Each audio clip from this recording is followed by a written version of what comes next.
혼자 사는 거라고들 말하지만 정작 살면서 혼자 힘으로 할 수 있는 건 거의 없죠. 한 곳에 모이는 것은 시작이고 같은 곳에 머무는 것은 진전이며 같이 행동을 하는 것이 성공이다. 라는 말처럼 사람이 사람을 만나서 공동의 목표를 향해 힘을 모은다면 이루지 못할 게 없는 것처럼 느껴집니다. 그리고 이 말은 바로 저희를 위한 말 같아요. 저희가 누구냐고 물으신다면 일단 제가 남편을 만나 결혼을 하게 된 이야기부터 시작해야 할 것 같네요.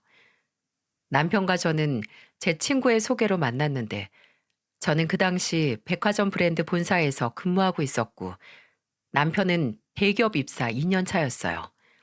서로 20대 중후반에 만나서 연애를 하게 됐죠. 저는 남편의 성실하고 좀 어리버리하다 싶을 만큼 순박한 모습에 끌렸는데 일단 제 말이라면 무조건 믿고 보는 그 맹목적임이 좋았어요. 제가 장난으로 하는 말도 다 진짜라고 믿다가 망신을 당하기도 했거든요. 나 미니 씨가 보여준 영상 회사 사람들한테 다 보여줬다가 망신당했어. 펭귄이 날아가는 영상 사람들이 이걸 진짜 믿었냐고 하더라. 와, 신기하더라고요. 그래도 같이 일하는 사람들 앞에서 창피당한 게 미안해서 웃으면서 사과를 했던 기억이 나네요. 그 외에도 종종 제가 그거 알아? 하고 장난을 치면 그걸 고지고대로 믿는 겁니다. 처음에는 재밌었는데 갈수록 이 사람 이렇게 순진해서 어떻게 대기업에 들어간 거지? 일은 제대로 하나? 어디서 사기당하는 거 아니야? 라고 걱정이 슬슬 되더라고요. 그래서 진지하게 남편에게 어디 가서 사람 말 막 믿지 말라고 그러다 진짜 큰일 난다고 당부했더니 남편은 어처구니가 없다는 듯 웃으면서 그러더군요. 나 속이는 거 미니 씨밖에 없어. 나야 그냥 미니 씨가 하는 말이니까 일단 믿는 거지. 그러니까 나 좀 그만 놀려먹으세요. 제가 하는 말이니 그냥 믿는다는 남편. 그 말이 그렇게 든든하고 기분이 좋더라고요. 또 이런 남편의 믿음을 저버리고 싶지 않기도 했고요. 또 저와 남편은 동변상련의 공통점도 있었는데 바로 아버지가 안 계시다는 거였어요. 저는 회사를 다니고 있을 때 그래도 나이가 좀 먹고 아버지께서 돌아가셨는데 남편은 초등학교 5학년 때 아버지께서 돌아가셨다고 해요. 어떻게 보면 제가 그 당시 아버지가 돌아가시고 겪고 있던 허함을 남편은 몇십 년 전에 미리 겪은 거였죠. 그래서 아버지 빈자리에 대한 마음을 추스르는데 남편이 많은 도움을 줬었고요. 그리움은 시간이 해결해 주기도 하지만 불현듯 아무 이유도 없이 파도처럼 밀려오기도 하는데 그때 마냥 슬퍼하는 것보다는 아버지에 대한 좋은 기억만 하려고 노력하면 마음이 편하다고 해주더라고요. 또 그런 공통점 때문에 솔직히 결혼 준비하면서 처음 시댁에 갈 때 좀 기대를 하고 가기도 했고요. 제 시어머니가 되실 분도 저희 어머니처럼 남편을 먼저 떠나보낸 분이니까 뭔가 이상한 연대감이 생겼다고나 할까요?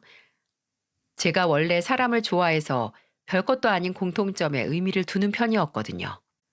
또 그전까지 남편에게 듣기로는 시어머니께서는 일찍 남편을 보내시고 세 형제를 키우시면서 정말 안 해본 일이 없으셨고 조금 남은 시아버지의 유산과 본인이 쎄 빠지게 고생해서 모은 돈으로 일찍 부동산 투자를 해서 재산을 불린 자수성가시라고요. 듣기만 해도 대단하잖아요. 요즘 같은 시대에도 여자 혼자 애 키우기가 보통 일이 아닌데 무려 세 형제를 키우시면서 억대 자산가까지 되시다니 만나지도 못한 순간부터 인간적으로 존경까지 됐었죠. 남편은 제게 그렇게 혼자 올라오신 분이라서 아무래도 성격이 좀 꼬장꼬장하시다. 네가 만나면 힘들 수도 있다라고 했지만 세월의 풍파를 겪고 나면 바뀌는 게 또 사람의 성격이잖아요. 그 정도는 당연하다고 생각을 하고 한껏 기대를 품고 시댁으로 갔었죠. 근데 정말 참 여러 가지 의미로 대단하시긴 하더라고요. 일단 서울 땅 한가운데에 으리으리하게 지어진 전원주택을 목도했을 때부터 놀랐어요. 그때까지 남편을 만나면서 딱히 남편이 엄청난 금수저라는 걸 느끼지 못했어서 더 놀랐고요. 거기서부터 약간 기가 죽었는데 제가 만남 전부터 존경을 하던 시어머니를 마주했을 때 이 으리으리한 주택이 무슨 소용인가 싶을 정도로 참담한 심정이 됐습니다. 시댁에는 시어머니와 식품회사 연구원으로 일하시는 첫째 시숙님, 그리고 전직 여군 출신인 첫째 형님이 합가를 해서 함께 살고 계셨어요. 개인 사업을 하고 있던 둘째 시숙님께서도 일반 회사를 다니고 있던 둘째 형님과 결혼을 하셨는데 따로 살고 계셨고요. 그날 둘째 시숙 내외는 참석을 하진 못했지만 첫째 시숙님과 첫째 형님께서는 굉장히 푸근하시고 친절하신 분들이었어요. 두 분은 결혼한 지 그 당시 5년 차가 돼가고 있었는데 긴장을 한 상태에서 그렇게 미소를 지으면서 환영을 받으니 덜덜 떨리던 마음이 일순간에 안정이 되더라고요. 그때까지만 해도 시어머니께서는 몇 마디 말도 안 하시고 가만히 저를 지켜만 보고 계셨고요. 시어머니께서는 키가 150 초반이 될랑 말랑 하실 정도로 작으시고 심지어 몸도 되게 마르셔서 전체적으로 체구가 아담하셨어요. 근데 왜 사람이 기라는 게 있잖아요. 그렇게 작은 몸에서 뭔가 긴장을 늦출 수 없는 기운이 나오는 것 같았습니다. 눈초리도 굉장히 매서웠고, 그리고 좀 놀란 게 눈을 잘 깜빡이질 않으시더라고요. 그때까지만 해도 아, 진짜 기운이 느껴진다. 저게 카리스마라는 거구나. 라고 생각을 했는데 그 기운은 단순히 카리스마가 아니고 그저 독이라는 걸 천천히 알게 되었죠. 부모는 다 살아있고 이게 시어머니께서 제게 처음 건넨 말이에요. 제게 툭 손가락질을 하시면서 그러시더라고요. 근데 다짜고짜 나온 말보다 이미 알고 있는 걸 왜 물어보실까 싶었습니다. 왜냐하면 이미 남편이 시어머니께 저도 몇 년 전 아버지께서 돌아가셨다는 걸 말했다고 했거든요. 의아함에 남편을 볼까 했지만 그래도 내 입으로 말씀드리는 게 어려운 것도 아니라서 말했죠. 어머니께서는 건강하게 지금도 식당 하시면서 잘 살고 계시고요. 아버지께서는 6년 전에 돌아가셨어요. 어머니는 뭐 하시는데? 무슨 식당? 엄마, 왜 제가 말씀드린 걸 또 물으세요? 이미 다 아시잖아요. 장모님께서. 너는 가만히 있고 너는 뭐 입이 없니? 왜 진원이 저게 대신 말하게 해? 아, 저 어머니께서 순대국밥집 운영하세요. 맛집으로 꽤 유명해서 단골도 많습니다. 국밥집이 이러나 저러나 국밥집이지 뭐. 회사는 그냥 중소기업 다닌다고 했지? 네, 땡땡 브랜드 경영지원팀에서 근무 중이에요. 일단 물어보시는 건 성심성의껏 웃으면서 다 대답을 했는데 시어머니께서는 입맛을 쩝 다시시더니 갑자기 대각선에 앉아있던 첫째 형님을 바라보고 그러시는 겁니다. 예, 너 옛날 생각나지 않니? 너도 딱 저 짝이었잖아. 내세울 것 하나 없이 그저 내 아들이랑 결혼한다고 밀고 들어온 거. 저는 제 두 귀를 의심했어요.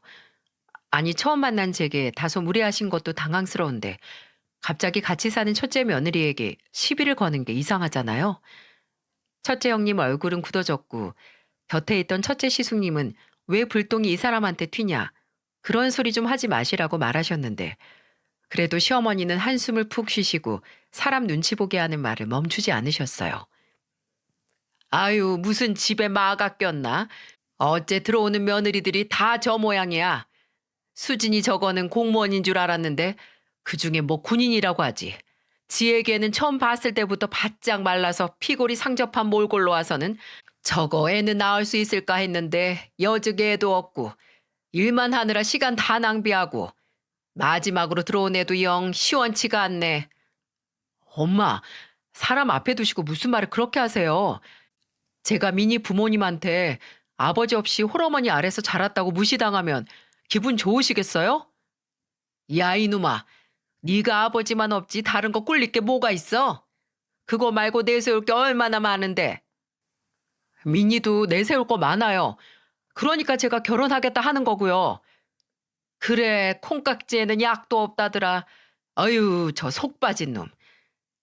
저는 그 당시 진지하게 지금 이 집에서 나가야 하나 싶었습니다. 머릿속에 당장 도망가라고 보통 시어머니가 아니라고 비상벨이 울리는 것 같았어요. 근데 그때 가만히 있던 첫째 형님이 그러시더군요. 저도 우리 막내 동서 너무 마음에 드는데요. 인상도 좋고 예쁘고 목소리도 너무 좋다. 동서, 이제 한 가족이니까 내가 말 놔도 되지? 네? 아, 네, 그럼요. 말 편하게 하세요. 허이구, 이제 같은 며느리라고 편먹은 거냐? 아유, 꼴 보기 싫어. 됐고, 너는 가서 냉수하고 과일 좀 내와라. 기분 잡쳐서 입안이 쓰다써. 저는 제 편을 들어준 게 감사해서 저도 도와드릴게요. 라고 말하면서 뒤쫓아갔어요. 뒤에서 시어머니가 혀를 차는 소리와 남편과 첫째 시숙님이 그걸 말리는 말소리가 들렸지만 모른 척 했습니다. 제가 주방에 들어가자 첫째 형님은 제 손을 잡고 말했어요. 놀랐지. 우리 어머님이 좀 저러셔. 사람 앞에 두고 꼬투리 잡고 헐뜯는 재미로 살아가는 분이시거든. 아, 네, 좀 놀랐어요. 큰형님은 어떻게 같이 사세요? 벌써 5년이나 같이 사신 거죠? 나도 시어머니 때문에 몇 번이나 이혼 소리에 도장 찍을 뻔했어.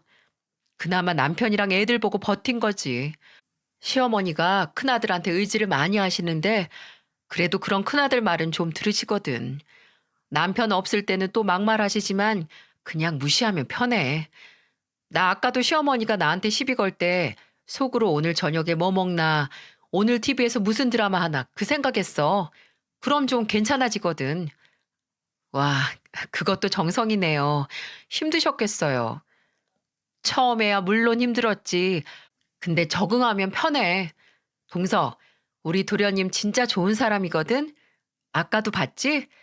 어떻게든 중간 역할 하려고 하잖아. 물론 시어머니가 좀 곁에 두기 영 힘든 사람이지만 그래도 그것 때문에 포기하기엔 우리 도련님이 참 착하거든. 성실하고.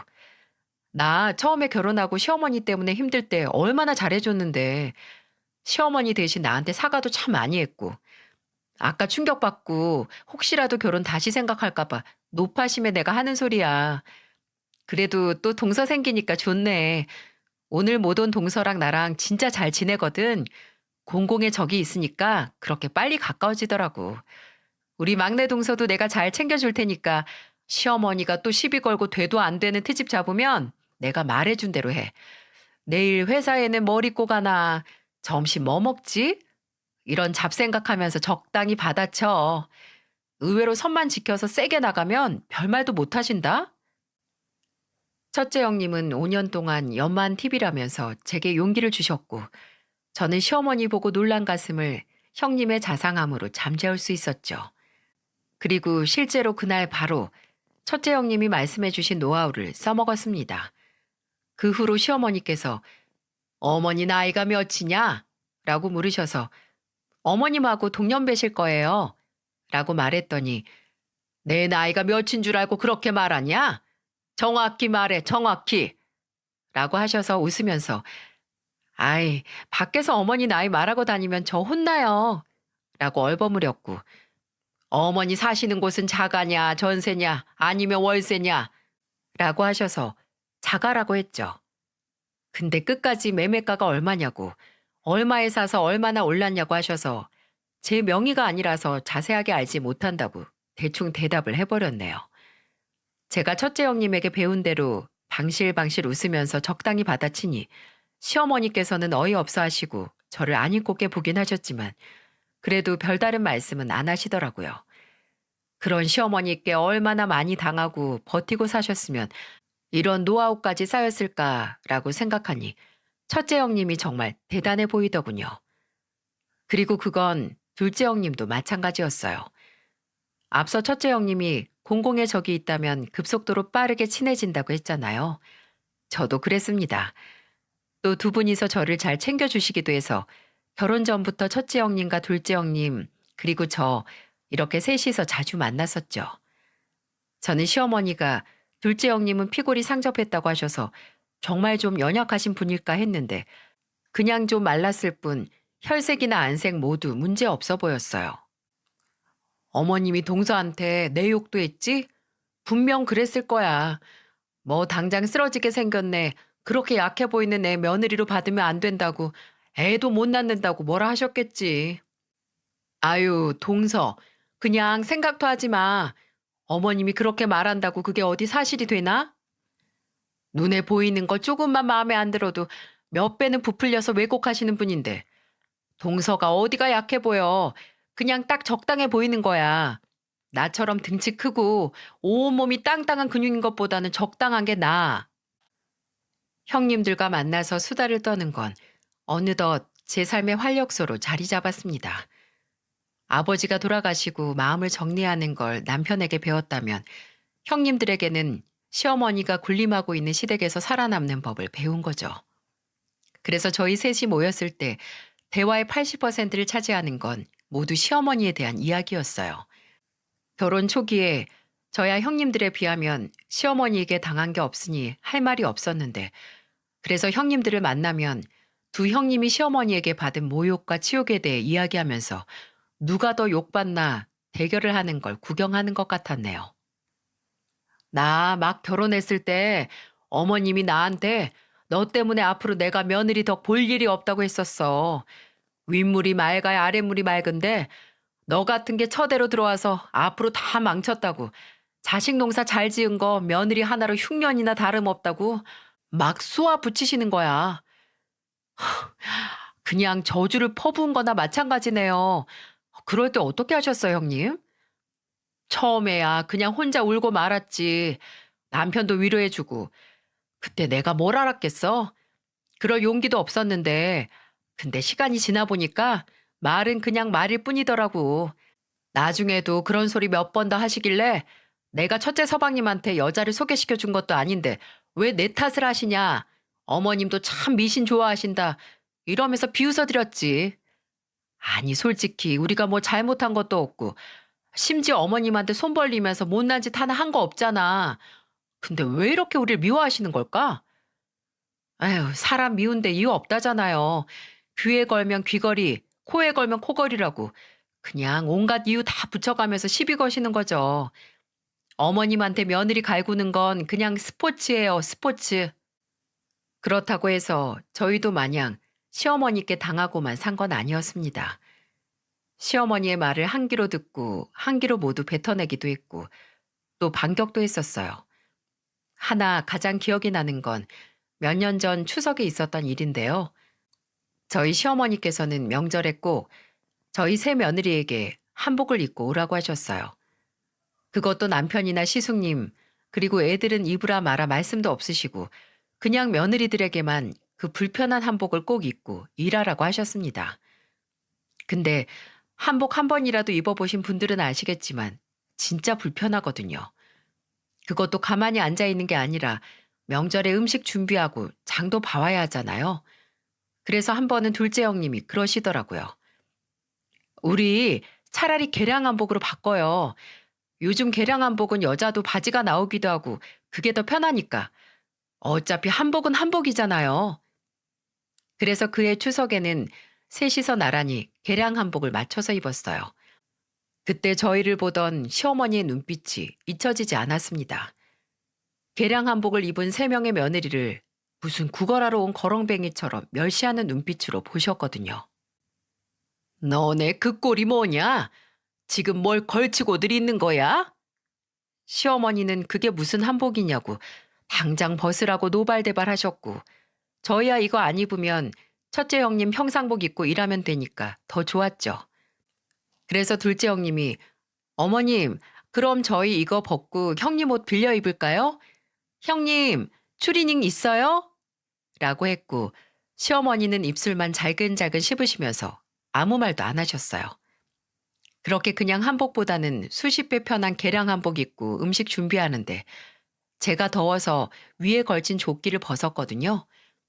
근데 그게 아직도 그 어처구니 없음과 충격이 생생하게 떠오릅니다. 나중에 다시 입으려고 보니까 여기저기 찢겨져 있는 게 아니겠어요? 마치 누가 가위질을 한 것처럼요. 제가 입고 하고 놀라자 옆에 있던 가족들이 그게 뭐냐고 왜 옷이 이 모양이 됐나 물어보는데 저는 자연스럽게 시어머니를 쳐다봤습니다. 역시나 시어머니는 픽 웃으면서 그러시는 거예요. 그러게 왜 반항을 하니? 어? 그 걸레장 못 입게 됐으니 다음부터는 제대로 한복 입고 와라. 너네 둘도 마찬가지고. 그때까지만 하더라도 저는 시어머니를 좀 무서워했거든요. 물론 제가 형님들의 가르침을 받아서 시어머니가 이야기하면 그냥 대답만 하고 상처가 될 만한 건 마음에 담아두지 않고 그냥 흘렸지만 그래도 시어머니가 세상 언짢은 표정으로 "너는 내가 안 무섭니?" 라고 물으면 속으로 긴장 잔뜩 해서 "저는 세상에서 어머님이 제일 무서운데요. 그러니까 저한테 잘 좀 해주세요." 라고 하기도 했었습니다. 근데 제 옷을 찢어놓고 웃고 있는 그 순간은 시어머니가 세상 한심하고 유치해 보이는 겁니다. 마치 학교에서 동급생을 저열한 방식으로 괴롭히는 어린애처럼 보였죠. 저는 그런 시어머니 앞에서 찢긴 조끼를 걸치면서 말했습니다. 어머, 어머님, 이걸 왜 못 입어요? 오히려 이렇게 뜯어서 입으니까 더 편한데요? 이게 다 좋은데 등이 좀 빳빳해서 몸을 구부리면 옷이 꼈거든요. 근데 어떻게 아시고 여기에 찢어 놓으셨어요? 감사합니다. 형님들도 좀 낀다 싶으면 여기 찢어 보세요. 훨씬 편해요.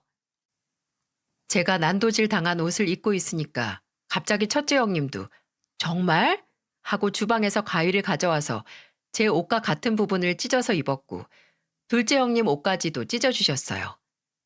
형님들은 정말 더 편하다며 좋은 거 알았다고 다 같이 얼굴에 벌레가 붙은 것처럼 잔뜩 구겨져 있는 시어머니께 감사하다고 했죠. 실제로 저희는 그 후 명절에도 계속 그 찢긴 개량 한복을 입고 시댁에 갔습니다. 저희야 뭐 상관없었어요. 어차피 원해서 입는 개량 한복도 아니고 그냥 입을 수만 있다면 됐고 그 누더기 다 돼놓은 나란히 걸친 저희를 보면서 복장 터질 건 시어머니였으니까요.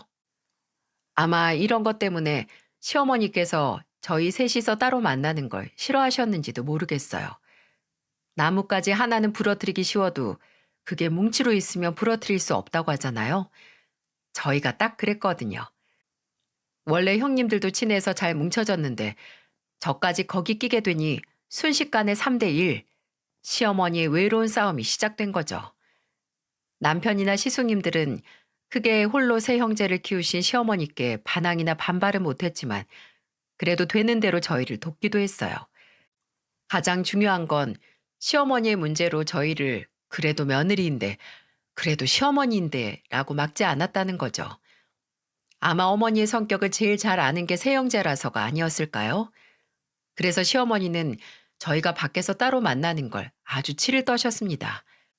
심지어 저희가 따로 문자라도 하면서 본인 흉을 볼까 같이 사는 첫째 형님 휴대폰을 검사하신 적도 있어요. 물론 저희가 만나면 시어머니에 대한 불만을 이야기하긴 하지만 그렇다고 문자로 그 증거를 남기진 않았거든요. 이유는 시댁에서 첫째 형님이 휴대폰을 할 때마다 아닌 척 시어머니가 뒤에서 감시를 하셨기 때문이었죠. 또 한 번은 제가 제 친구들을 만나기 위해 외출을 한 적이 있었는데 갑자기 시어머니께 전화가 오는 거예요. 받자마자 시어머니는 지금 형님들이랑 있냐고 물으셨어요. 아니요. 저 오늘 대학교 친구들 만나러 나왔는데 왜 그러세요? 그거 진짜냐? 네 형님이랑 있으면서 거짓말하는 거 아니고? 나중에 알고 보니 첫째 형님이 외출을 하면 그렇게 오늘 누구 만나냐고 또 지혜랑 미니 만나러 가냐? 너는 큰애라는 게 네 동서들 몰래 만나서 대장질하는 거 부끄럽지도 않냐고 막 뭐라고 하셨다는 겁니다. 무슨 의처증 걸린 남편도 아니고 형님들은 시어머니가 며느리들끼리 만나는 걸 극도로 꺼려하시는 게 저희가 단합이 더 잘 돼서 본인의 권위가 떨어질까 무서워한다는 것 같다고 했지만 제가 보기엔 유치한 질투처럼 보였어요. 제게 너는 네 형님들만 챙길 줄 알고 시어머니는 안중에도 없다고 되바라졌다고 뭐라 하셨거든요. 저는 어머님은 제가 뭐라도 마음에 안 들어 하시잖아요. 형님들은 저 보면 칭찬할 거리 찾아서 칭찬해 주거든요. 라고 최대한 얄밉게 말했지만 속으로는 시어머니가 어쩌면 이 넓고 으리으리한 집에서 가장 외로운 사람은 아닐까 생각을 했습니다. 근데 그런 시어머니를 차마 동정도 할 수 없게 만드는 일이 일어나고야 말았네요. 그날은 시어머니의 생신이었죠. 매년 시어머니 생신에는 시댁에서 잔치를 하는 터라 남편 회사 끝나는 시간에 맞춰서 애들 데리고 시댁으로 갔습니다. 근데 그날 둘째 형님이 못 오셨거든요.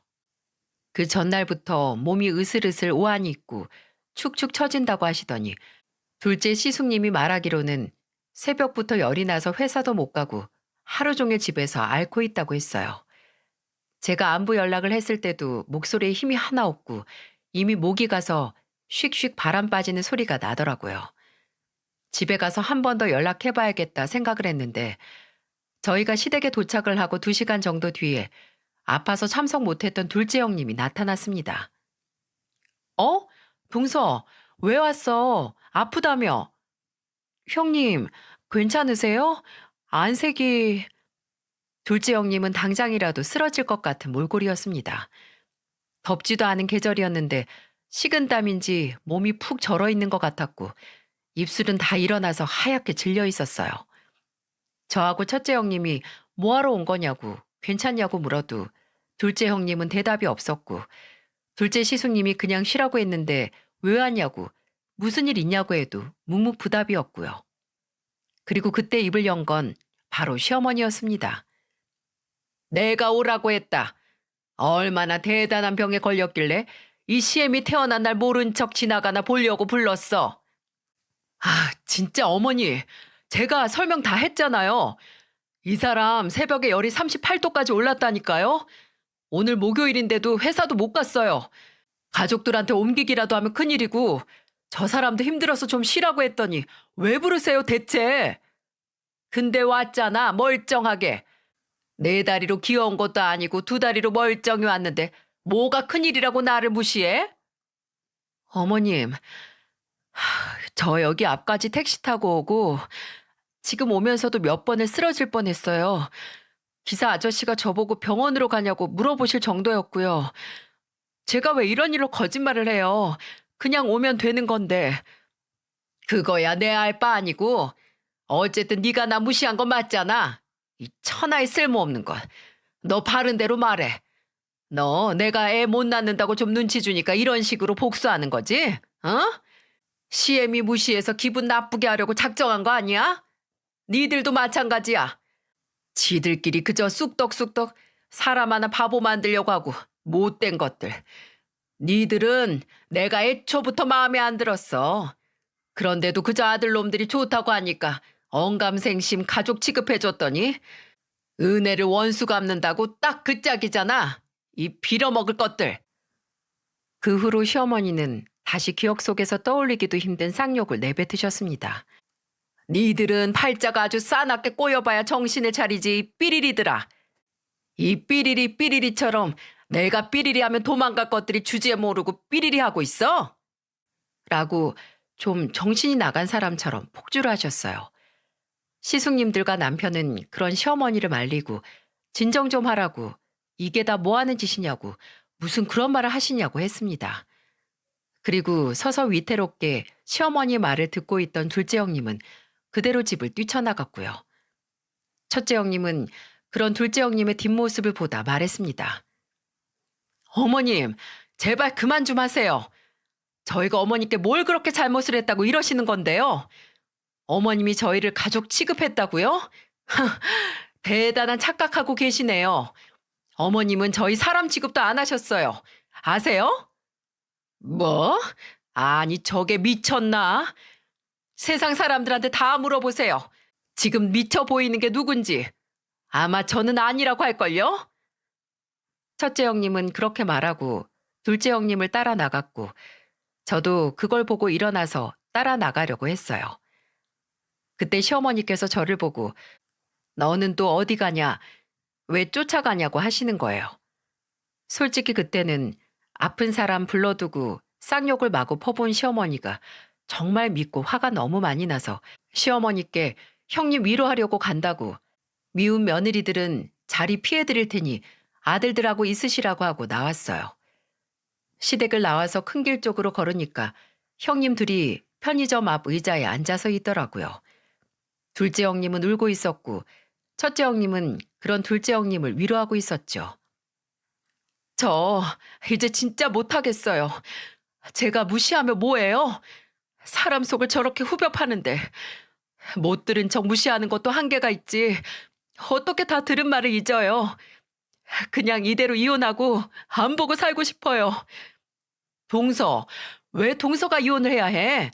서방님이랑 동서는 아무 문제도 없는데 고작 어머님 한 사람 때문에 동서가 가정을 깨야 해? 그게 어머님이 원하는 거야. 어머님이 동서 미래까지 좌지우지하게 하지 말자. 그럼 어떻게 해요? 계속 이렇게 살아요? 차라리 남편한테 말해서 앞으로는 저만 시댁 안 간다고 할까 봐요. 그게 속 편하겠지 싶어요. 아니야, 동서. 차라리 어머님이 더 이상 못 그러시게 하자. 우리가 지쳐 떨어져 나가든 어머님이 지쳐 떨어져 나가게 하든 하자고. 첫째 형님은 사뭇 비장한 표정으로 말했어요. 대체 무슨 말을 하시는 거지 했는데 대뜸 저와 둘째 형님께 그러시더라고요. 동서들 기분도 꿀꿀한데 이번 주말에 제주도나 가자라고 말입니다. 갑자기 무슨 제주도고 여행인 건가 했는데 첫째 형님은 시어머니가 가장 무서워하는 짓을 하자고 했어요. 바로 시어머니 몰래 며느리 셋이서 친하게 지내는 걸 말입니다. 금요일 저녁에 말없이 훌쩍 떠나버려서 충격을 좀 주자고 했죠. 그래서 저희는 바로 금요일 저녁에 짐을 싸 제주도로 가는 비행기에 탔어요. 시어머니와 함께 사는 첫째 형님은 첫째 시숙님의 협조로 시어머니 모르게 집을 나올 수 있다고 했죠.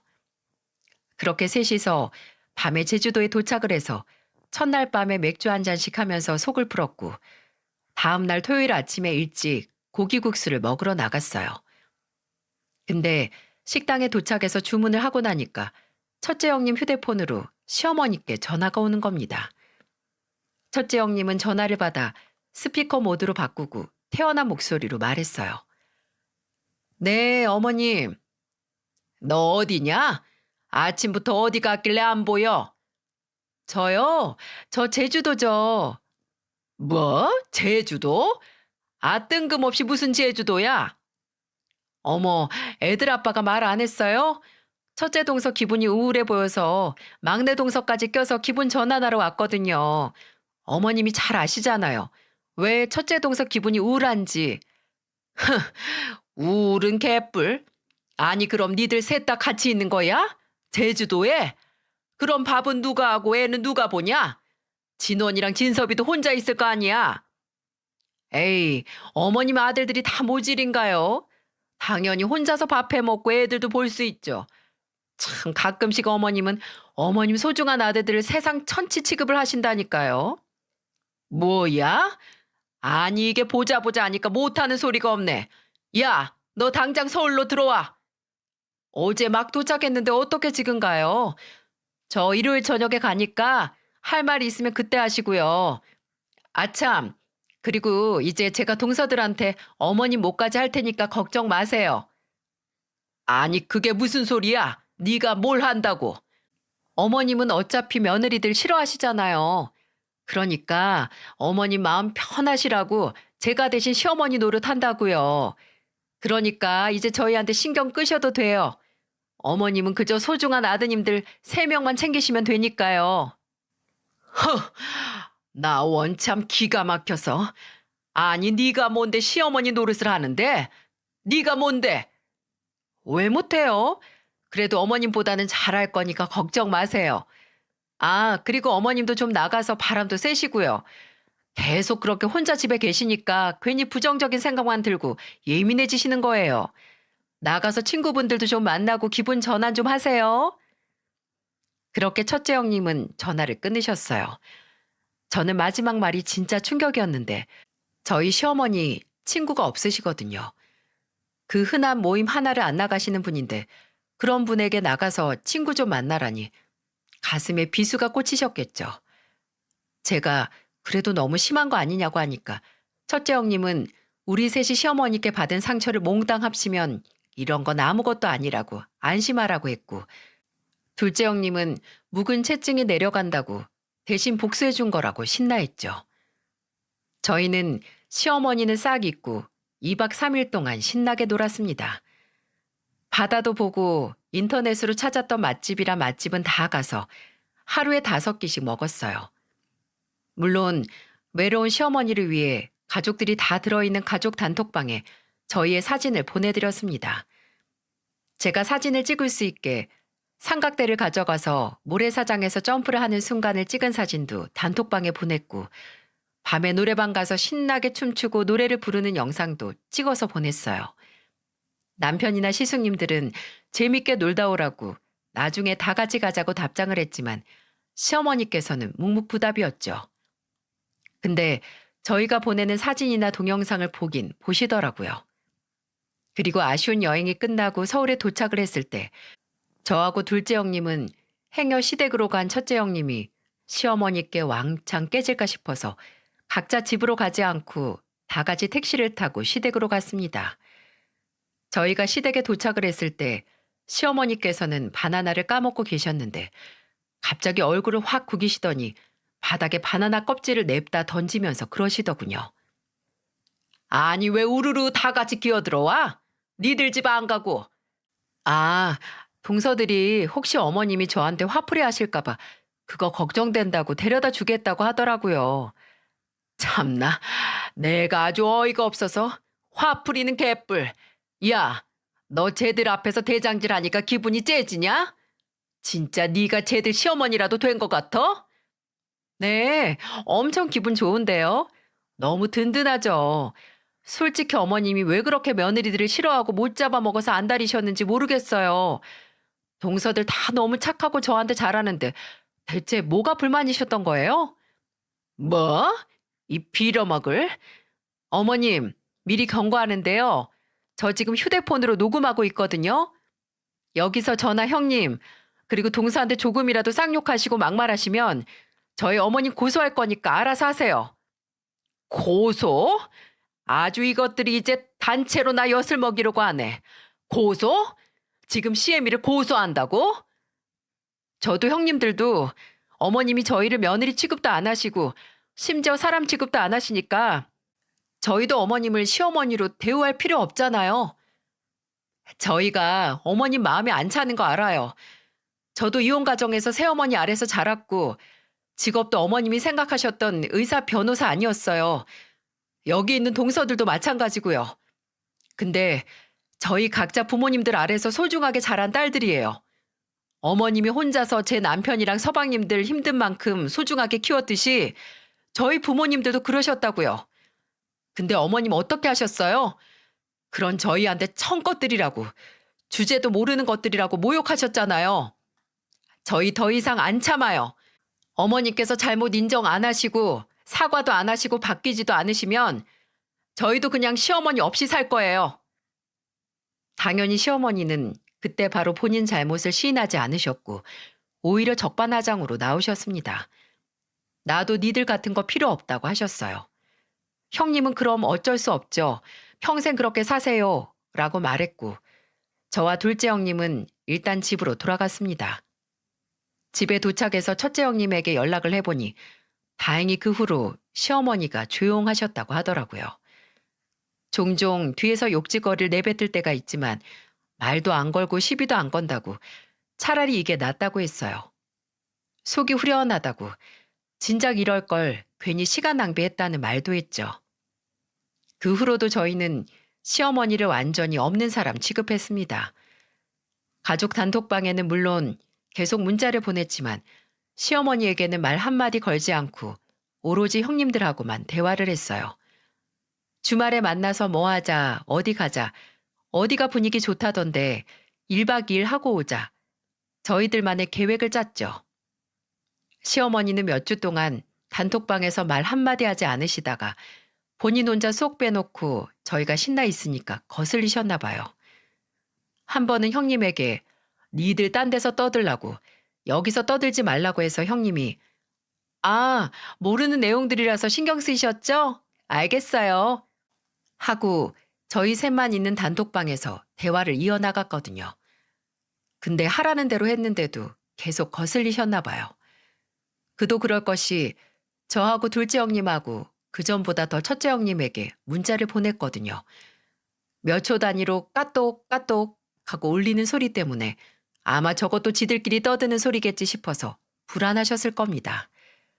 한 번은 제가 단톡방에 시어머니 제외하고 형님들이랑 시숙님을 제 예전 직장 선배가 퇴직 후 창업한 소고기집에 초대한 적이 있었거든요.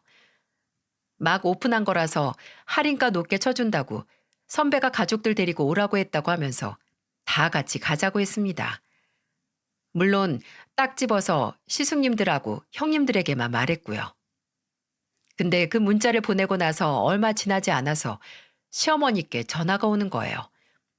저는 일부러 네, 누구세요? 하면서 전화를 받았고 휴대폰 너머 시어머니는 한동안 말이 없으시더니 그러시더군요. 야, 이제 시어머니 취급도 안 한다고 내 입은 입도 아닌 것 같니? 네? 아우, 아니요. 어머님 입도 입이시죠. 매일 식사하시고 이빨도 닦으시잖아요. 그걸 아는 애가 나는 쏙 빼고 고기를 먹으러 가자고 해? 그게 어디서 배워먹은 싸가지야? 누구한테 배운 거 아니에요. 다 그럴만 하니까 그런 거죠.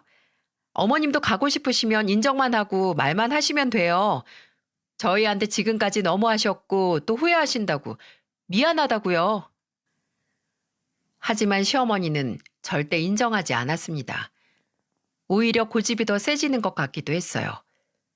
왜 줄다리기 효과라고 한쪽에서 당기면 다른 한쪽에서 당기는 힘도 세진다고 하잖아요.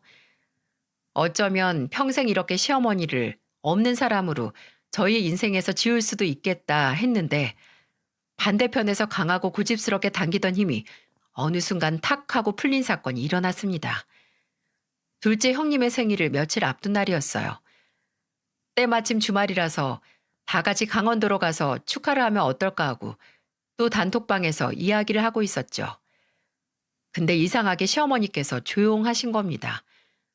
원래 뭐 가서 식중독이나 걸려오라는 둥, 사고나 안다면 다행이라는 둥, 밉상인 말로 헐뜯을 때가 됐는데 이상하게 조용하셨어요. 그리고 며칠 뒤에 강원도 여행 스케줄을 짜기 위해 밖에서 형님들을 만났는데 첫째 형님께서 그러시는 거예요. 동서들, 놀라지 말고 들어. 그저께 어머니께서 나한테 우리하고 대화할 수 있는 자리 좀 마련해 달라고 하셨어. 네? 대화요? 그럼 사과하시겠다는 거예요? 동서 너무 순진하다. 어머님이 그렇게 빨리 사과를 하겠어? 다 무슨 꿍꿍이가 있겠지. 그쵸, 형님? 아니, 되게 진지해 보이시던데. 갑자기 왜요? 무슨 신경의 변화가 일어나서 그러시는 거래요? 그게 생각해보면 좀 그럴만해. 나랑 남편이랑 마지막 통보를 했거든. 여기서 첫째 형님이 첫째 시숙님과 함께 시어머니께 했다는 통보는 다름 아닌 분가에 대한 거였습니다. 첫째 형님은 시숙님과 상의 끝에 시어머니께 이미 많은 기회를 드렸는데도 어머니께서 마음의 변화가 없으시다면 저는 이대로 불편한 사람과 못 살겠으니까 남편과 애들 데리고 나가 살겠다고 해요. 물론 첫째 시숙님도 거기에 동의하셨고요. 시어머니는 그것 때문에 며칠 충격을 받아서 알아 누우셨다가 저희가 강원도로 여행을 간다는 걸 아시고 거기 데려가 달라고 할 말이 있다고 하셨다는 거예요. 저희는 고민을 했습니다. 아무리 생각해도 의지하던 큰아들인 첫째 시숙님이 나가 산다고 하니까 급한 불 끄는 것 같은데 그래도 궁금하긴 했거든요. 저하고 첫째 형님은 아무래도 저희 둘보다 불임 문제로 시어머니에게 쓴소리 많이 들은 둘째 형님에게 선택권을 넘겼고 둘째 형님은 결과가 어떻게 되든 변명의 기회 정도는 주자고 하면서 강원도 여행에 시어머니를 초대했어요. 좀 더 진솔한 대화를 위해 남편과 시숙님들 없이 저희 셋과 시어머니 딱 네 사람만 가는 여행이었고 참 어색하기만 했네요. 예약한 펜션에 도착하자마자 짐을 풀고 좀 쉬다가 매도 먼저 맞자는 심정으로 둘러앉아서 시어머니의 이야기를 듣기로 했어요. 시어머니께서 처음 저희에게 꺼내놓은 말은 바로 이거였죠. 너희 참 무섭다. 어떻게 이렇게 오래 가니? 어떻게 사람을 이렇게 비참하게 만들어? 어머님, 지금 저희 원망하시려고 여행에 데려가 달라고 하신 거예요? 저희 이럴 거면 그냥 갈게요. 다른 숙소 잡아서 셋이서 놀면 되니까. 아유, 진짜. 알겠다, 알겠어. 사람 말 좀 끝까지 들어봐라. 내가 처음에는 니들이 원망스럽고 또 괘씸했던 건 맞아. 맞는데 그래도 니들이 단체로 며느리 역할 파업한다고 하는 걸 보면 나한테도 뭐 문제가 있었겠지. 내가 그건 미안하다. 그것뿐이세요? 그리고 이제 고쳐보도록 노력하마.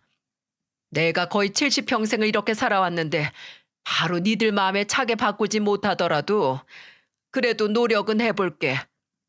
나도 애들 말 듣고 그래도 깨닫긴 했어. 진욱이랑 진원이랑 진섭이가 내가 하는 게 지들 위한 일이 아니라고 나한테 언제까지고 외롭게 혼자 살 거냐고. 내가 외로운 건 다 내 성격 탓이라고 하더라. 그걸 누가 모르나? 나도 예전에는 내 성질머리 고치고 싶었던 사람인데. 시어머니께서는 이미 본인이 사람들에게 눈치를 주고 불편하게 만드는 성격이라는 걸 알고 있다고 하셨어요.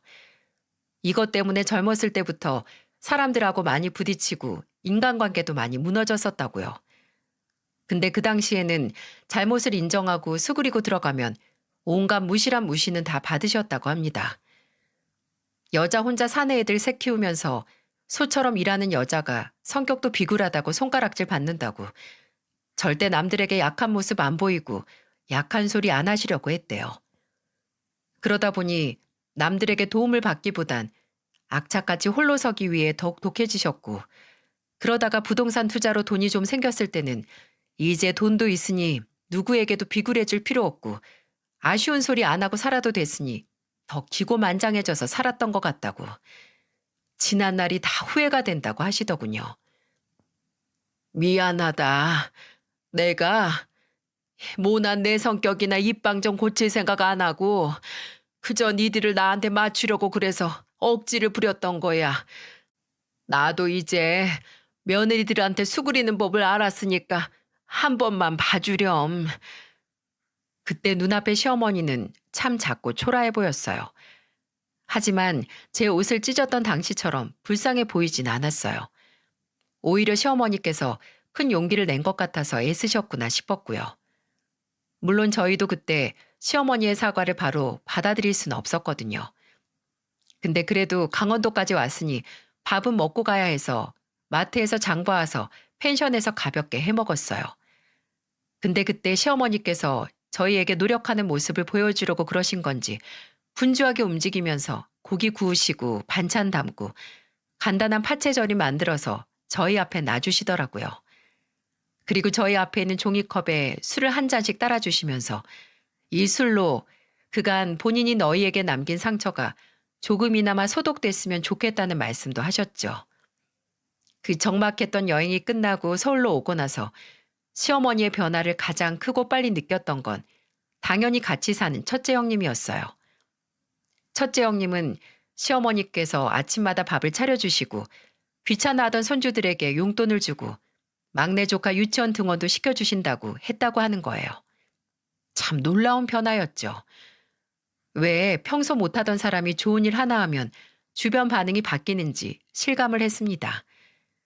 시어머니의 변화는 너무 극과 극을 오고 갔기에 저도 형님들도 얼마 가지 않을 거라고 생각을 했어요. 근데 한 달, 석 달, 넉 달이 지나도 시어머니는 어떻게든 변화를 하려고 하셨습니다.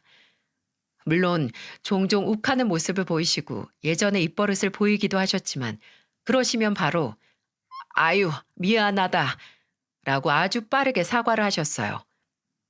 솔직히 손이 어른이 손 아래 사람들에게 사과를 하는 게 쉬운 일이 아니잖아요. 당연한 거긴 하지만 그걸 지키는 어르신분들이 얼마 없죠. 이미 사과를 하는 걸 어려워하지 않고 부끄러워하지 않는 걸로 장족의 발전을 했다는 생각이 들어요. 또 그동안 저희끼리만 어울린 게 부럽고 또 그동안 잘못을 보상하고 싶으신 건지 저희에게 뭐 먹고 싶은 거 없냐, 가고 싶은 곳 없냐, 내가 돈 다 낸다고 걱정 말고 말하라는 말까지 하셔서 저희들의 어안을 벙벙하게 만드셨습니다. 저는 제가 그래도 시어머니의 변화를 바로 믿지 않을 거라고 생각을 했어요. 그냥 적당히 지켜보다가 믿음이 가면 믿는 거고 아니면 아닌 거다. 그 대신 너무 쉽게 봐주지 말자고 생각을 했죠. 근데 하루는 제가 첫째 형님이 친정 아버지께서 편찮으셔서 집을 비우신 적이 있는데 조카들을 봐주려고 시댁에 잠깐 들렸거든요. 시어머니는 올 필요 없다고 하셨지만 그래도 조카들 얼굴 볼 겸 간 거죠. 조카들 점심 먹이고 학원 보낸 다음에 한시름 놓고 있는데 시어머니께서 냉장고가 비었다고 같이 마트에 가자고 하시더군요. 원래 같으면 제게 너 냉장고 확인 안 하니? 저렇게 텅 비어 있으면 올 때 알아서 장을 봐왔어야지. 멍청하게 왜 가만히 있어? 라고 말하셨을 뿐인데 천천히 산책 겸 걸어서 같이 갔다 오자고 하시니 뭔가 홀린 기분으로 따라 나섰습니다. 근데 습관이 진짜 무서운 게 제가 저희 어머니랑 같이 다니면 꼭 어렸을 때부터 그렇게 팔짱을 꼈어요. 그래서 시어머니와 마트 안에서 물건을 보다가 불현듯 습관처럼 시어머니에게 저희 어머니에게 하듯이 팔짱을 꼈거든요. 끼고 나서 순간 어머 내가 뭐 하는 거지 싶어서 팔을 빼려고 했는데 갑자기 시어머니께서 제가 팔짱을 낀 손을 본인 반대편 손으로 가만히 잡으시더라고요. 그리고 아무 일 없는 것처럼 가시는데 뭔가 시어머니께서 참 외로웠던 사람이라는 생각이 드는 겁니다. 외롭지만 다가갈 용기도 재주도 없어서 어쩌면 본인 자식들 이외에 모든 사람들에게 등을 돌린 그런 사람이라고요. 흔히 방어기제라고 하죠. 누군가에게 상처받기 싫어서 먼저 다른 사람들을 상처 입히고 혼자 뒤돌아서서 혼자가 되는 사람들에게서 보이는 현상이라고 하던데 그게 시어머니가 쭉 평생 앓고 있던 게 아닐까 하는 생각이 들었습니다. 물론 그렇다고 해서 남을 무시하고 모욕하는 게 정당화되진 않겠죠. 중요한 건 그걸 인정하고 사과한 후에 변화된 모습을 보여줘서 용서를 받느냐 마느냐의 문제이고요. 지금도 저희 시어머니께서는 꾸준히 변화하는 모습을 보여주고 계세요. 물론 그게 쉽지만은 않을 겁니다. 그래서 저도 형님들도 긴장을 놓지 않고 그런 시어머니를 지켜보고 있어요.